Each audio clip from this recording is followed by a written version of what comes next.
you could write that report, and yet it could have no effect. What it needs to have an effect to its certain degrees is also a government that is committed to it. How did the Greek economy, once mired in debt, transform to be hailed as the Economist magazine Country of the Year? We have with us one of the world's greatest thinkers, Nobel laureate and Regius Professor of Economics at LSE, Sir Keristofer Pisaridis. What we proposed is a comprehensive reform strategy for the Greek economy to make it a more market-oriented economy. Trust from the people to the government that it will do what it said it will do. You see, because many times governments say they're going to follow a reform program, they're going to do this, they're going to do that, the other, and then in the end they don't do it. My question is how AI is going to impact the job market? Yes, I'm aware of Elon Musk. In fact, he made those remarks in London. I would totally disagree.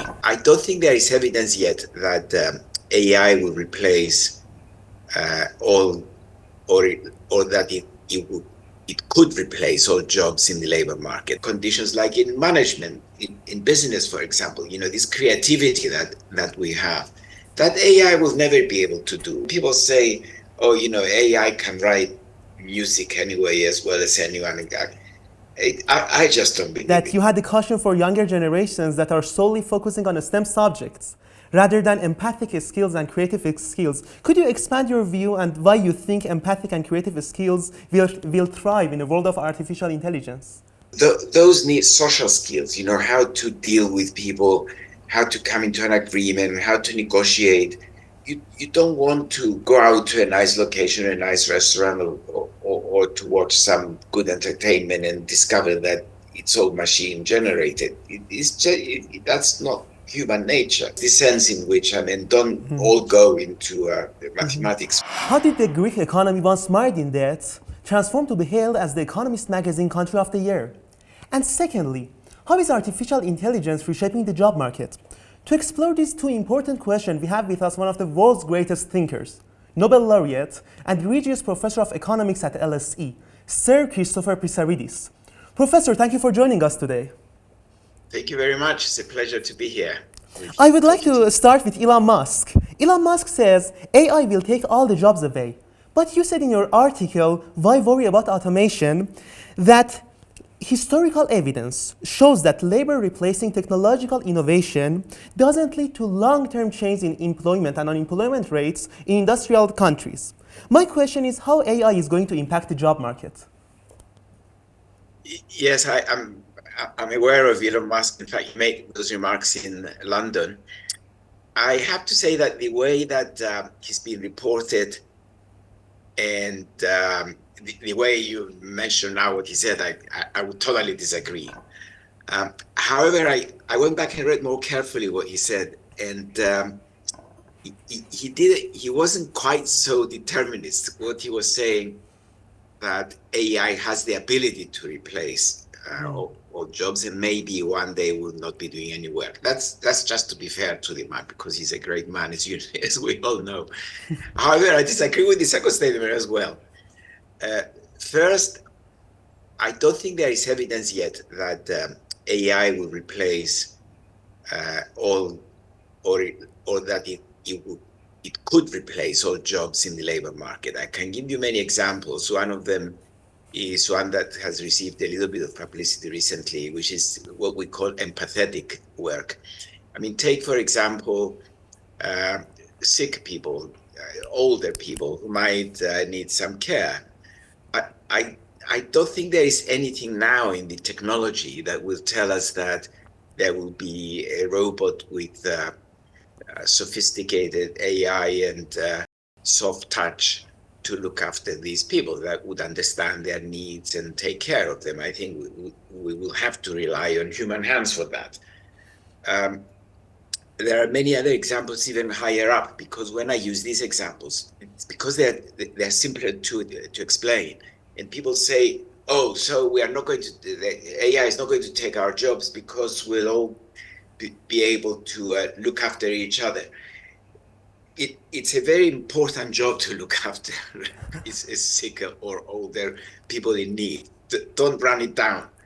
We should be paying those workers better. We should have better working conditions. But there are also conditions like in management, in business, for example, this creativity that we have, that AI will never be able to do. I mean, people say, oh, AI can write music anyway as well as anyone. I just don't believe it. I bet you there will never be AI that will write as good music as Mozart and Beethoven did. So that's there. That's my view about whether AI will have the capability to do it, or paint like Leonardo da Vinci. Don't worry. What you said reminded me of what you said in Shanghai Forum, that you had a caution for younger generations that are solely focusing on STEM subjects rather than empathic skills and creative skills. Could you expand your view and why you think empathic and creative skills will thrive in a world of artificial intelligence? Yeah, now this one is a little bit more subtle. We're going to need people with STEM skills, for sure, but not too many. We're going to need the people to push the technological frontier forward, to do the research, to do the applications, to adapt it to whatever needs we have. However, the vast majority of jobs will be occupations like the one I described of empathetic skills, looking after people, concerned with communication within the workplace. There will be offices and factories, and there will be households with families, and you need to have good communication there, good transparency in what they're doing, agreements on what business plans to put forward. Those need social skills, how to deal with people, how to come into an agreement, how to negotiate.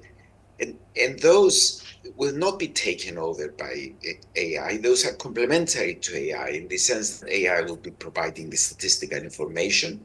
You'll be using it to analyze big data sets, and then decisions, it might suggest solutions, but decisions will be taken by people after collaboration. That's one. Then the other one is that health is becoming very important as a service. As civilizations progress, we attach more and more importance to human well-being, and human well-being depends on good health outcomes. Good health outcomes depend on human help from one human to another. The hospitality industry, leisure, is becoming important.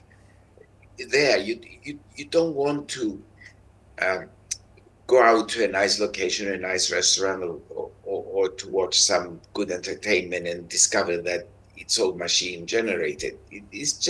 That's not human nature. So in that sense, there will be many, many jobs in the creative industries, in the care industries, that will need people to work. And if you get good training in those and do it well, pay should be good as well, and working conditions should be good. And that's the sense in which, don't all go into mathematics. We know, for example, in Britain and I think in America as well, that STEM is becoming more popular because of all the talk about AI, and there is probably an oversupply, although I've read about it, that others saying we have too many young people wanting to study STEM, and will there be jobs for everyone? I think we have to sort of strike some balance. At the World Economic Forum, you predicted that AI and automation would lead us to work less and enjoy more leisure. Could you elaborate on the economic logic that supports this prediction? Yes. Now, what we know historically is that as living standards advance, moving from agricultural societies to industrial to service economies, we work less, we work fewer hours. Now, if you look across Europe, for example, where we have loads and loads, 30 odd countries, small, more or less in everything, but they do differ quite a lot in productivity and wages. the richer countries like Germany, Netherlands, Denmark, Sweden, have fewer hours of work per worker than the ones that are poorer, like Spain, Italy, Greece, for example. Now, the way that the extra leisure is taken is usually through longer annual leave. There are more Germans traveling in the summer, looking for sunshine and other good locations further south, for example, than there are Italians and Spaniards going north, or however long they stay out of work. And therefore, if AI is going to increase productivity and wages, which I believe it will do, then you should expect to see further reductions in hours of work and increases in leisure time. Mm-hmm. Now, there is a limit to how much annual leave we can take. We now have 6 weeks in Europe. What are you going to do if you get 8 weeks? Many people would prefer to take this extra leisure time in a different form. And what I was saying was that the 4-day week will become a real possibility, in that instead of working 5 or 6 days a week and then take some annual leave, you would work 4 days a week and stick with the 4 to 6 weeks annual leave. It kind of makes sense to me, and that's why I said I usually expect to see it coming.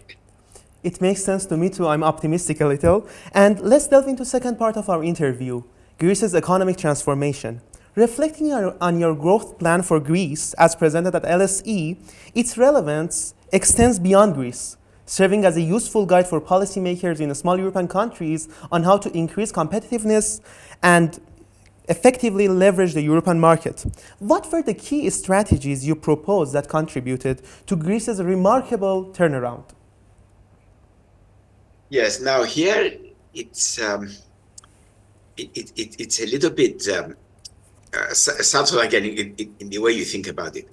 What we proposed, in the small committee that I chaired, and the report that we wrote, is a comprehensive reform strategy for the Greek economy to make it a more market-oriented economy.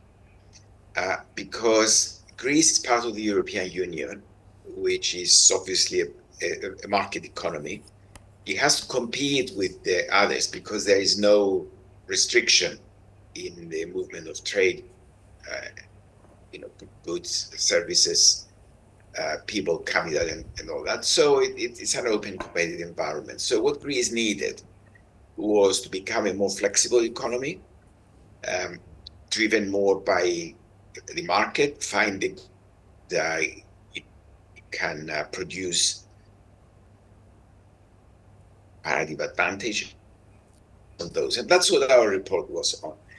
Now, you could write that report, and yet it could have no effect. What it needs to have an effect, and which was presented to itself in Greece, is also a government that is committed to it, and credibility, trust from the people to the government that it will do what it said it will do. You see, because many times governments say they're going to follow a reform program, they're going to do this, they're going to do that, the other, and then in the end they don't do it. There's a little bit of cynicism when we're looking at what people say in pre-election campaigns, for example, and what they say afterwards. The United States might be the champion of what they call fake news at election time. Well, with Greece, soon after the government got into power, it got the trust of the people that it was going to put that program into practice, and the prime minister mentioned it many times. He asked his ministers to prepare plans on how to implement the whole program. When they applied to the European Union for reconstruction funding following the COVID lockdowns, they put forward many of the ideas that we had in the report. And it's that combination of a comprehensive report that they've been following and trust from the people that they will do it that triggered that change and made them the economy with most promise in Europe. And I would like to ask, considering the severe fiscal problems that Greece has faced, could you please shed light on the first crucial step that Greece took toward stabilizing its economy? Well, you see here, it's very closely related to what I said before, although you may think it's not. If there is trust in economic policy, that there is going to be a reform program, that there's going to be growth, then debt will fall, because the way we measure debt and the way that we believe that debt is sustainable is in relation to the GDP of the country, in relation to the total product of the country. If we believe that the product will rise, then the country will afford to service more debt. Mm. And therefore, once there was trust that there was going to be growth in the Greek economy, then at the same time there was trust that debt was going to come down anyway. Mm. Now, the policy of the government in the financial sector has helped in that they were repaying all their debts on time, and so on. So trust was enhanced that way. And finally, they were rather lucky in this respect, in that because of the COVID pandemic and other factors, the interest rates stayed very low. The governments were practically facing zero interest rates. You know, the big governments that had the trust of the markets. Now, once you have an increased trust from the markets to Greece, a good development program that you could see was going to reduce the burden of the interest rates that Greece was facing in the market were low, and it was able to market its debt more easily. So it nation of factors, low interest rates on the one hand, trust from the market on the other, expected rise in GDP that will bring down the debt burden. Put those three together, and you get an environment where debt is serviced easily, it's renewed when necessary, and eventually it comes down. Thank you. For the last question, I would like to ask you about the future of the profession of economics. After 2008, so many people attacked this field, and I remember one of your interviews that you said attacking economics for 2008 is like attacking medicine for not solving cancer problem. What do you think about the future of profession in this world? Well, fingers crossed, I'm hoping that it's going to be very rosy. But I mean, more seriously, I think the idea that because of the financial crisis in 2008, economics is a useless subject anymore is so ridiculous. That's why I mentioned the question about medicine. You see, when medical people either make mistakes or they say, we don't know much about this, we don't know what's going to happen, people still look at them in full of admiration and say, oh my God, you know, they know so much, and these problems are so difficult.